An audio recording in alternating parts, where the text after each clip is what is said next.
Sveiki visi, šiandieną pakalbėsime apie marketingo planą, kokius lygius reikia pasiekti, kad uždirbti tam tikras sumas, kokias papildomas premijas galima gauti bei kitas privilegijas. Tai pasidalinsiu ekranu ir pradėsime apie tai kalbėti. Mhm. Tai rinkodaros planas. Iš ko jisai susideda? Tai yra įvairūs apibrėžimai, kas yra registruotas klientas, direktorius, kas yra registruotų klientų kaina, atsiskaitimų ciklas, rinkodaros planas ir taip toliau. Tai šitos dalykus paliksiu pasiskaityti kiekvienam asmeniškai, kas nežinote tam tikrų terminų. Ir pereisime prie būtent atlygio skaičiavimo metodų. Tai atlyginimų mokėjimo sąlygos.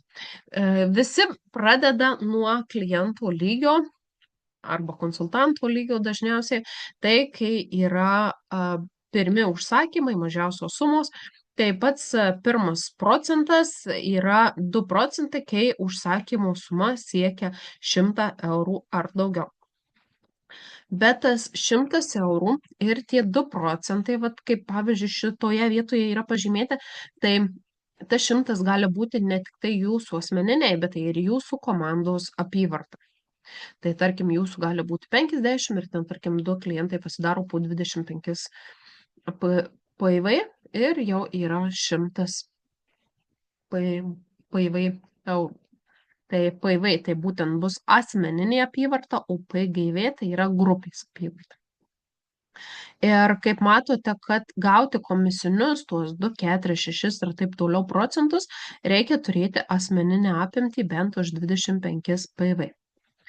Tai atitinkamai aukštesni lygiai 4 procentas, tai jau padarius 250 ir daugiau, 6 procentas 500 ir daugiau.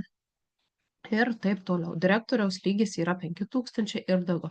Šiandieną stengsimės daugiau kalbėti apie būtent šitos žingsnius iki direktoriaus lygio, o virš direktoriaus lygio tai tik tai labai trumpai perbėgsim kelias pagrindinius akcentus. Tai kaip yra apskaičiuojama būtent visa ta atlygio sistema. Tai priklauso nuo jūsų pasiektos pakopos. Tarkime, paimkime pavyzdį, kuris yra duotas jau. Tai pavyzdžiui, jūs gaunate skirtumą tarp savo ir savo komandos narių. Tai pavyzdžiui, jeigu jūs pasiekite, tarkim, vyresniojo vadovo statusą, ar ne, 10 procentų ir, pavyzdžiui, jūsų apyvarta yra 1600 eurų ir daugiau, tai ir, pavyzdžiui, jūsų struktūrą sudaro 2 konsultantai po 2 procentus, kurių pardavimo apimtis yra 240 eurų, vienas patarėjas su 4 procentais ir jo pardavimo apimtis 360 eurų ir klientai, kurių pardavimo apimtis yra 1000 eurų, tai būtent iš klientų. Tai visas atlygis apsiskaičiuoja štai taip. Tai yra skirtumas nuo jūsų ir nuo būtent to komandos nario skirtumas. Tai jeigu jūsų yra 1600 ir yra 10 procentų, ar ne? Tai pavyzdžiui, apskaičiuojama šitaip. Tai paimama pardavimo apimtis 240 eurų ir juosius turime padaugyti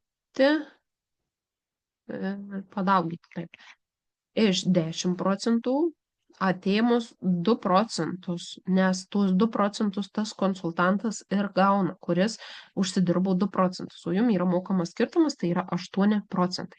Tai nuo 240 eurų 8 procentai, tai yra 19,2 eurų. Nuo aukštesniojo 4 procentų, tada jau jums bus mokama tik 6 procentai nuo jo visos apyvartos. Tai yra nuo 360 eurų jūs gaunate 6 procentus, kas yra 21,6 eurų. Ir pavyzdžiui, nuo tų klientų, kurie yra nulinėme lygyje, jūs gaunate visus 10 procentų, tai yra 100 eurų. Atlyginimas už klientus, taip pat jūs gaunate ir 10 procentų nuo savo asmeninių užsakymų. Tai iš viso suskaičiavus, pavyzdžiui, šiuo atveju gautųsi 140 eurų, beveik 141 euras visas vyresniojo vadovo atlyginimas.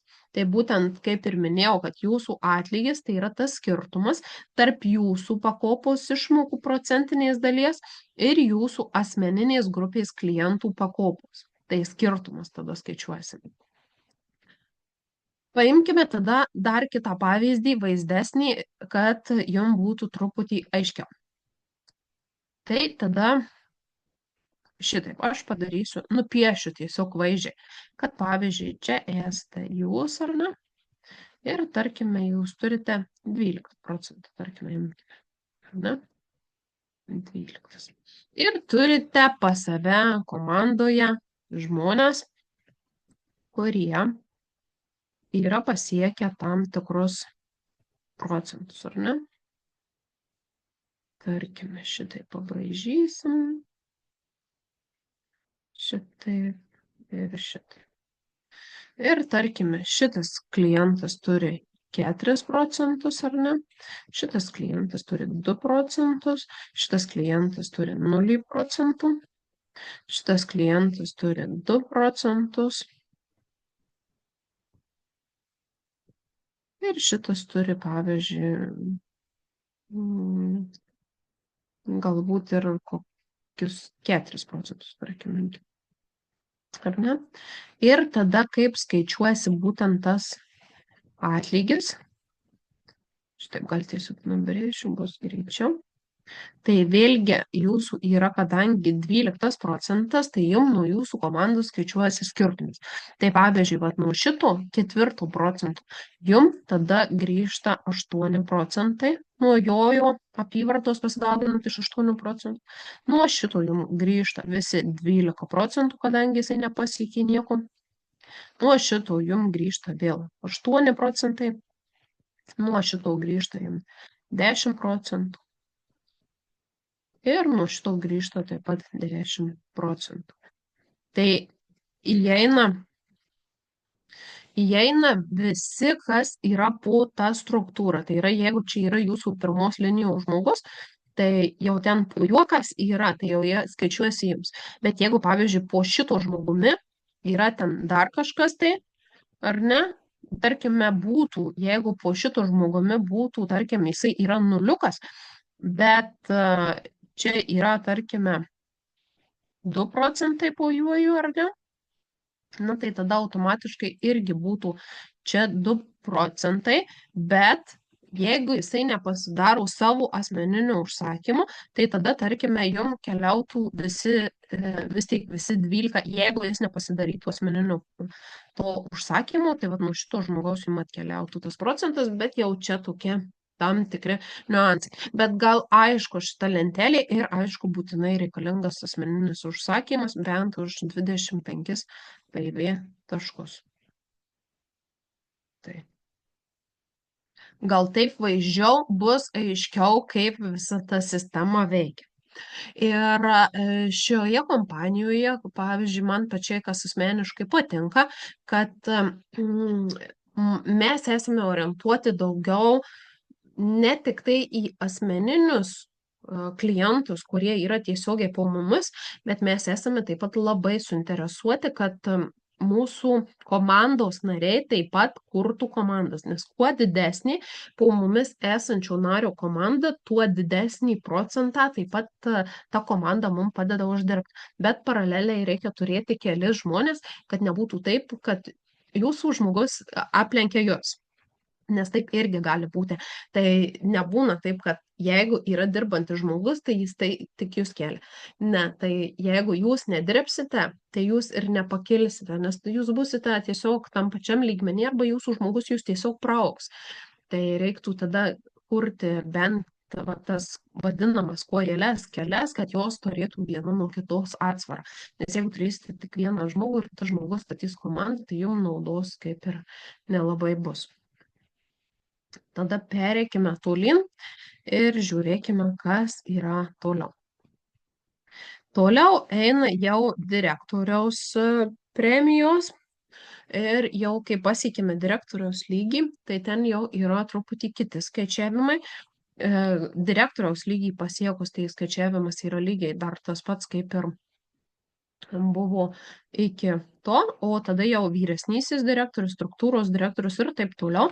Tai atkreipkite dėmesį, kad jeigu jūsų komandos narys išeina į direktorių lygį, jūs turite palaikyti tam tikrą apyvartą su savo esama grupe, neįskaitant to direktoriaus grupės. Tai pavyzdžiui, jūs, jeigu turite vieną direktorių, bet jūs turite su savo grupe, būtent be direktoriaus grupės, daryti bent 2500 eurų apyvartos. Jeigu jūs pereinate į struktūros direktorių ir turite jau 2 direktorius po savimi, tai jūsų klientų apyvarta turi būti ne mažiau nei 2000.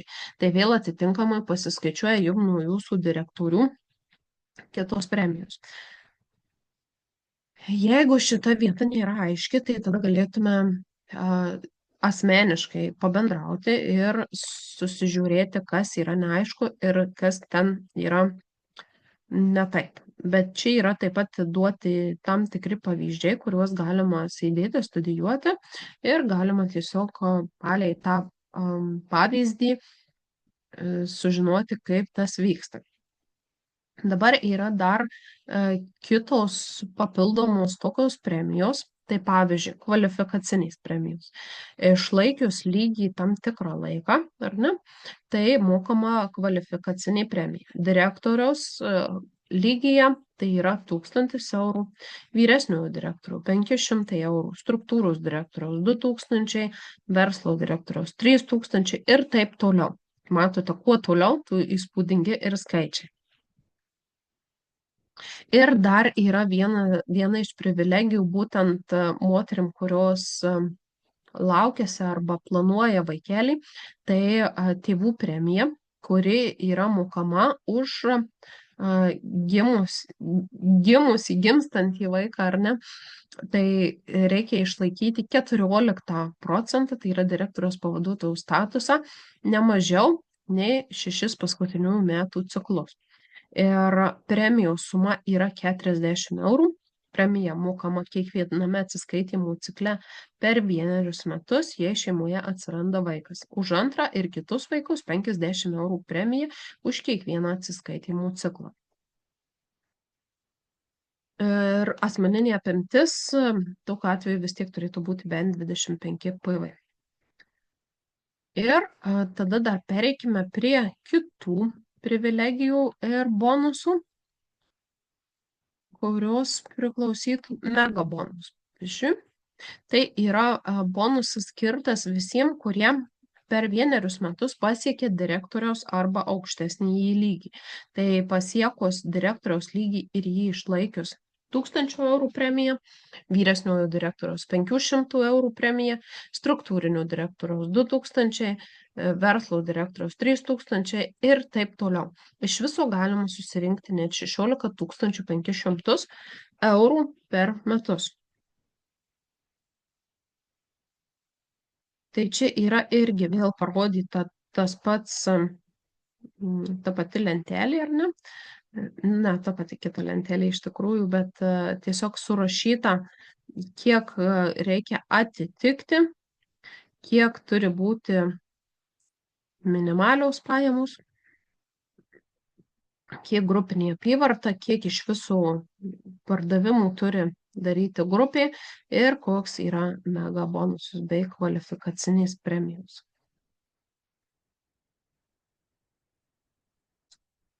Tada kita programa yra dvigubas statuso premijos bonusas.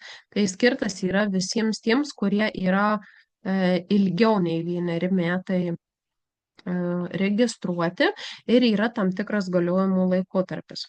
Ir pirmą kartą pasiekus naują statusą ir jį išlaikius 3 laikotarpius iš eilės, galite gauti premiją, statuso premiją vadinamą. Tai ta premija yra irgi skaičiuojama nuo 1000 eurų, tai irgi galima užsidirbti tikrai nemažai papildomų pinigų. Taip pat visiems nuo direktoriaus statuso galima užsidirbti keliones. Tai kelionės yra kvalifikacinės, kur įvykdžius sąlygas jūs užsigarantuojate vietą savo kelionėje.